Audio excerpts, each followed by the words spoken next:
আমরা বিএনপির পক্ষ থেকে আজকে আমাদের জাতীয় স্থায়ী কমিটির সদস্য জনাব আমির খসরু এবং জাতীয় স্থায়ী কমিটির সদস্য জনাব সালাউদ্দিন আহমেদ সহ আমরা আজকে প্রধান উপদেষ্টা মহোদয়ের কাছে এসেছিলাম আমাদের কতগুলো রাজনৈতিক কনসার্ন নিয়ে কথা বলার জন্য। বিশেষ করে আগামী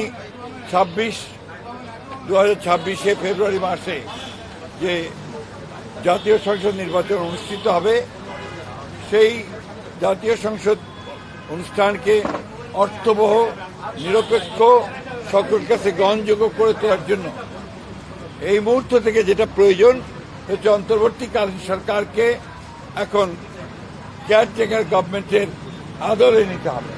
অর্থাৎ কেয়ারটেকার গভর্নমেন্টের বলতে আমরা যা বুঝাই, অর্থাৎ তত্ত্বাবধায়ক সরকার, সেই ভূমিকায় তাদেরকে যেতে হবে। ও সেই জন্য প্রথমেই যে বিষয়টির প্রয়োজন হবে তা হচ্ছে প্রশাসনকে পুরোপুরিভাবে নিরপেক্ষ একটা ধারণা জনগণের মধ্যে তৈরি করতে হবে।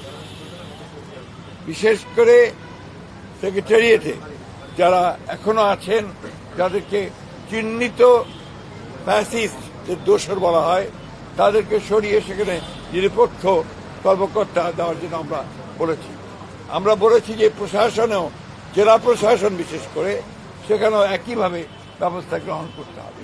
এবং আমরা কিছু কিছু কথা বলে এসেছি যেগুলো আমরা মনে করেছি যে তারা এখনো সেই পুরনো সরকারের, ফ্যাসিস্ট সরকারের স্বার্থ পূরণ করছে, তাদেরকে অপসারণের কথা আমরা বলেছি। আমরা সেই সঙ্গে পুলিশের নিয়োগের ক্ষেত্রে, বিশেষ করে যে সমস্ত আপনার নতুন করে নিয়োগ দেওয়া হবে বা আপনার পদোন্নতি দেওয়া হবে, সেই ক্ষেত্রে একদম নিরপেক্ষ অবস্থা নেওয়ার কথা আমরা বলে এসেছি। আমরা বলে এসেছি যে বিচার বিভাগে, বিশেষ করে হায়ার জুডিশিয়ারিতে এখনো যে সমস্ত ফ্যাসিস্টদের দোসর আছেন তাদেরকে সরিয়ে সেখানে নিরপেক্ষ বিচারকদের দেওয়ার ব্যবস্থা করতে হবে।